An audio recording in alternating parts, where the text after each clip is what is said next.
What happens when a dancer decides to pick up a tennis racket and ends up falling in love with competition?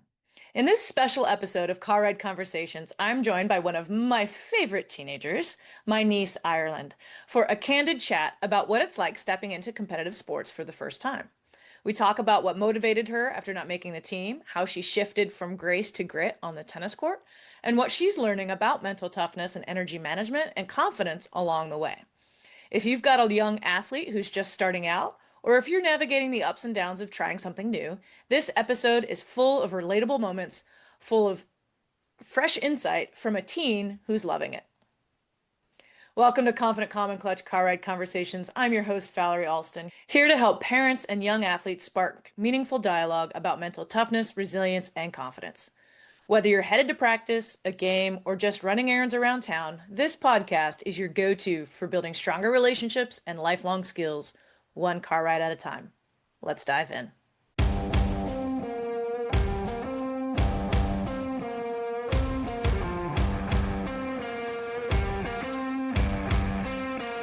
All right, everybody, welcome to Car Ride Conversations. I have a very special guest for you today, one of my favorite teens, my wonderful and lovely niece, Ireland. Hi. Say hello. Hi. So she's hanging out with me today. It's my nephew's birthday today. We just snuck out to the car to have a conversation. So we're hanging out. But I figured I'm with a teen. I should have a car ride conversation with my teenage niece. What a great idea, right? Because that's what I'm trying to help you all do in your car rides, is have many productive conversations. So I figured my background, I played a lot of elite athletics, and Ireland hasn't really played. She's a dancer. She's a performer in a different way, but has recently got into playing tennis. And so I thought today would be just a fun opportunity for us to chit chat about her experience moving into competitive athletics and what that was like for her going forward. So, Ireland. Yeah. What was it like transitioning into actually starting to be competitive with tennis? Because I know you played with the middle school team last year. Yes. But this is a new sport for you. You've only been playing for what, 2 years? Maybe 3. 3 years? Yeah. Okay. So I guess first, what got you into tennis? So I never really had any background experience in tennis. I knew my grandparents and my mom play a little bit, but my dad just after school he was like, Ireland, the middle school tennis team is trying out this week, so he just brought me the stuff and he just put me out on the court. I had no idea what I was doing. Okay. I wanted to play tennis. So before that I did one camp, I think, and I had really no idea what I was doing. I had not a lot of experience. I could barely hit a ball and I didn't make it. And so after that I kind of realized that I actually needed to practice and know what I was doing. So after that I spent the whole summer practicing, doing a lot of camps with friends, and I made the team the next year and I was on it for the next 2 years. And it was a lot of fun learning to be on a team with a bunch of girls, and also just learning how to manage time. That was really tough, and learning that just how to balance it really well, making sure school comes first. And yeah. All right. So balancing your time, figuring out, like, falling in love with the sport in the first place. Mm-hmm. So it seems like it started because you didn't make the team initially. Yeah. And you were like, oh, that's interesting. I want to try to make the team. That sounds like something fun I want to do. Yeah. Was that driven by your friends? Was that driven by, like, they were doing it, so you wanted to do it? Or was it just, hold on, I want to get good at this because I want to be able to make the team? Like, what was your motivation for working on it? I think my motivation was I realized that I would enjoy it, and so I wanted to get better because I felt if I made it, I would really enjoy it, and it would just be another way to connect with my friends too. Okay. So that was my mindset in making the team. Nice. Okay. And so I know traditionally you've been more of a dancer and doing those kind of things. So you've always been athletic in the sense that you've moved your body. But what was it like to do something different, to an eye-hand coordination, something where you had to track a ball, something where you had to, like, learn something legitimately new. How's that process been for you? What's that been like? It was hard at first because my hand-eye coordination for start was not very good, and also learning how to be rough. As a dancer, you are very delicate and light on your feet and stuff, and playing tennis, you're very rough. You have to be very aggressive, and that was a very big change because that's just not really in my personality to be this big, loud, aggressive person. So that had to change just like on the court and stuff, and just learning how to manage energy too, being able to last through the whole game, because dance, you can, it's a 1 minute 2 minute routine, you can do it really big and not have to worry about, oh, you can be exhausted afterward, but you have a lot of time to get ready. Okay. So it's not constant, but like tennis, you're constantly out there. You have to like learn how to be able to sustain it Yeah. and Okay. keep up everything and just be consistent with it. Okay. And so, what have you found helps you sustain that energy, shifting from like a 1 to 2 minute routine to a sustained, roughly how, when you actually play a match, roughly how long are they? 20, 30 minutes or It for you right now? really depends on who I'm playing with, because if I'm playing with someone who's really good, it could be, if they're really good or better, it's sometimes not as long because they just dominate. But if they're roughly on my, and then it flips. So if I'm better, it doesn't go as long. But if they're on my same level, it could be an hour or two because we're just constantly going back and forth. And I feel like those are always the most tough ones. Okay. So, what have you found helps you sustain your energy? Not, or practicing constantly, because as you do it more, it helps you just being able to do it longer, and just doing a lot of cardio and like all of that, jump ropes. Okay. Yeah, and just constantly doing it. Okay.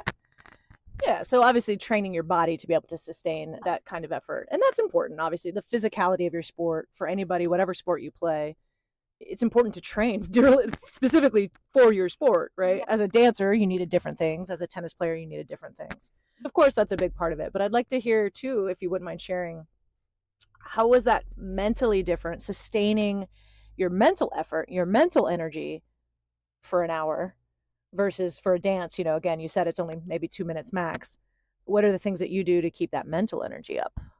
Or do you have strategies if Auntie Val hasn't taught you them yet?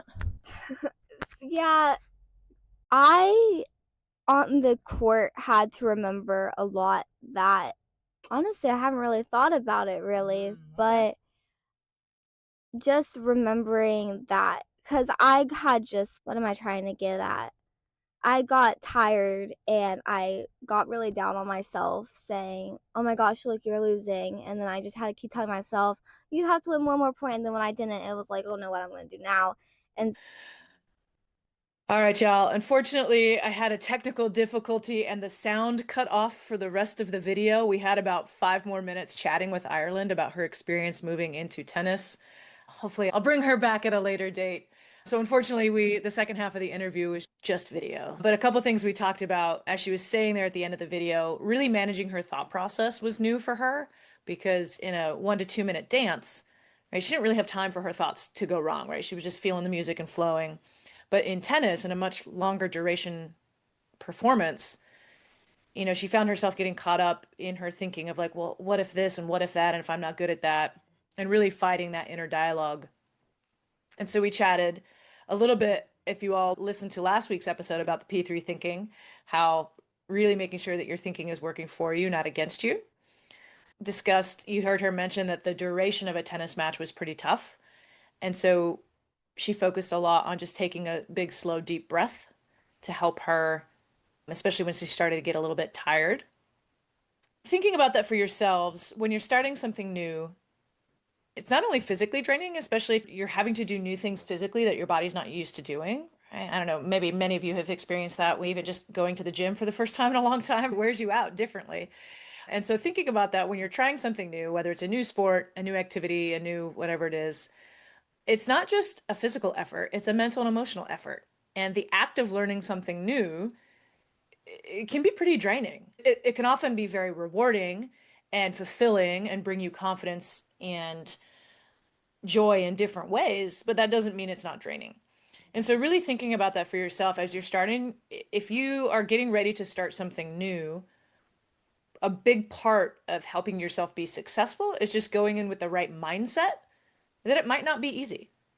That there might be times where it's going to be hard, or you learn something about yourself that you're like, oh, I didn't realize that was something I had to deal with because you'd never been faced with the need for that skill or ability or something along those lines. So, most important thing I want you to take away from this message is one, you can start new sports and new activities whenever you want. It doesn't matter how old you are. If you want to start something new, give it a shot. In like Ireland, she was exposed to tennis simply because her friends were playing it, and she really had no intention of playing it, but she tried it out and was like, "Oh, that's actually kind of fun. I feel like this would be rewarding."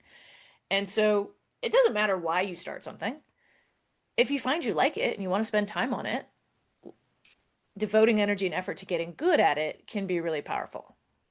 Now, I know because she's my niece that Ireland doesn't necessarily want to go, she doesn't necessarily want to do anything with tennis besides play in high school and have some fun. But some of you might discover that you want to go past that. And that's okay too.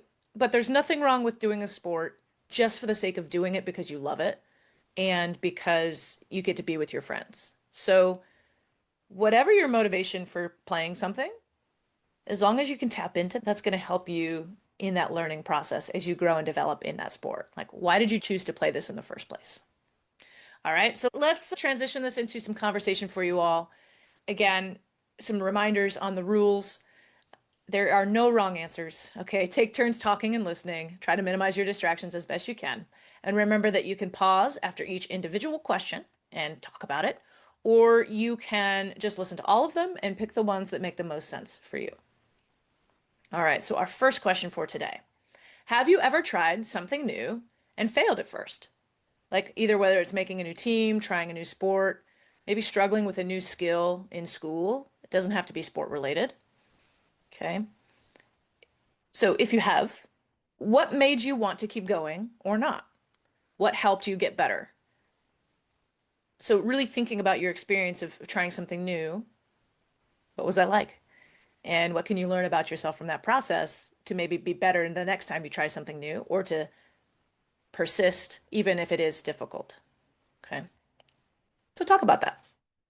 What was your experience of trying something new at the beginning? Question number two. How is your sport or activity different from the others that you've done before? Okay. Are there maybe new skills, mental or physical, that you've had to build to play a new sport or get involved in a new hobby or new activity that you've never tried before? And if so, what are they? And that's for both parents and kids, by the way, because parents, hopefully you're out there still trying to learn new things and try new sports. Maybe you're getting ready to take up the pickleball craze. I don't know. But that's for both people, for anybody involved in the conversation. All right. Third question.